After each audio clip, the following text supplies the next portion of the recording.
reindeer. It was also where Rudolph, the most famous reindeer of all, lived. Like all reindeer at the North Pole, Rudolph's greatest dream was to pull Santa's sleigh, but he wasn't like any of the other reindeer in Christmas Town because Rudolph had a bright, shiny red nose. He didn't hear. Oh, there it is. When he was little, Rudolph wore a pretend nose so he would look like all the other reindeer. He was impressed at the reindeer games too. He was a natural at flying. But one day, Rudolph's pretend nose popped off. The other reindeer all laughed and called him names. And whoever heard of a reindeer with a red nose, it seemed that Rudolph just didn't fit in. Why am I such a misfit? Yeah, that's right. Since everyone learned the truth, Rudolph would never be allowed to pull Santa's sleigh. So he decided to set off on his own. Luckily, Rudolph soon met a couple of friends who were different, just like he was.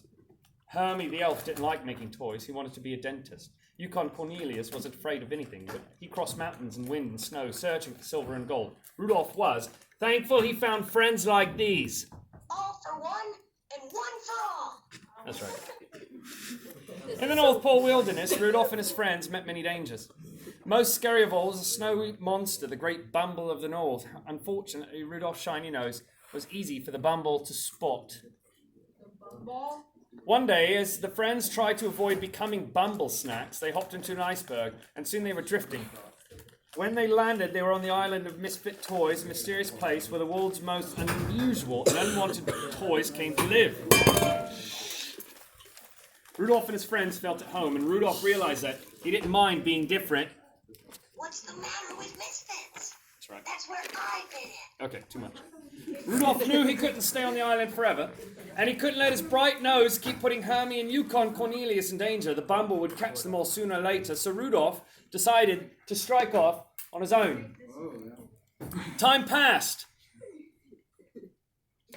Guys, you can't be in a triple relationship. That's illegal in this country. Can you please just cool down? Time passed. Time passed and Rudolph grew. That's not illegal. Quiet. I didn't listen to the story. Time passed and Rudolph grew and grew and grew. Now, more grown up, Rudolph began to see that he couldn't keep running from his troubles. It was time to go home, and he had to see his parents and, of course, the magical man himself, Santa Claus. Jingle, jingle, jingle. You will hear his sleigh bells ring. Yeah. When Rudolph arrived at home, he learned that his parents and his friend Clarice had gone looking for him and still hadn't returned. What if they were in danger? I'll find them all, Rudolph vowed.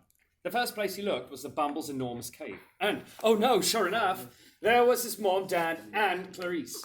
This was a huge disaster. Oh no! How terrible!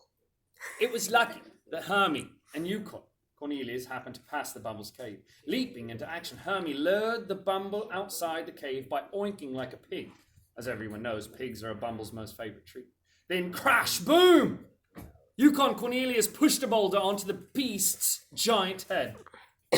With the Bumble out cold, Hermie removed every one of his razor-sharp teeth. Rudolph sighed with relief. He was thankful he found friends like these. Let's be independent together. With his loved ones safe, Rudolph returned to Santa's workshop and everyone was glad to see him. But there wasn't time to make things right yet. A grand snowstorm, the worst Santa had ever seen, was barreling toward the North Pole. If the weather didn't let up soon, Santa's reindeer wouldn't be able to see. If they couldn't see, then they couldn't fly. And if they couldn't fly, then Santa couldn't deliver any toys for Christmas. Would have to be cancelled. No! This was a huge disaster. No! Shh. This was a huge disaster. This is even worse than what happened at the reindeer games. Yeah. Santa didn't want to let down all the little boys and girls of the world. But what could he do? As he stepped into the hall to announce that Christmas would be cancelled, Rudolph's bright red nose lit up. Suddenly, Santa had an idea. Rudolph, with your nose so bright, won't you guide my sleigh tonight? Rudolph was utterly dumbfounded. Boys, off the phone, please. Rudolph was utterly dumbfounded. Oh my Christmas tinsel. Sounds moderately inappropriate. But Santa wanted Rudolph to lead the sleigh. It would be an honor, sir, said Rudolph. He suited up with the other reindeer. Then he took Santa to the island of misfit toys where they all picked up the world's forgotten toys to deliver them to girls and boys who would love them. Love them. After that, they were all off and away. And what became of Rudolph? He went down in history.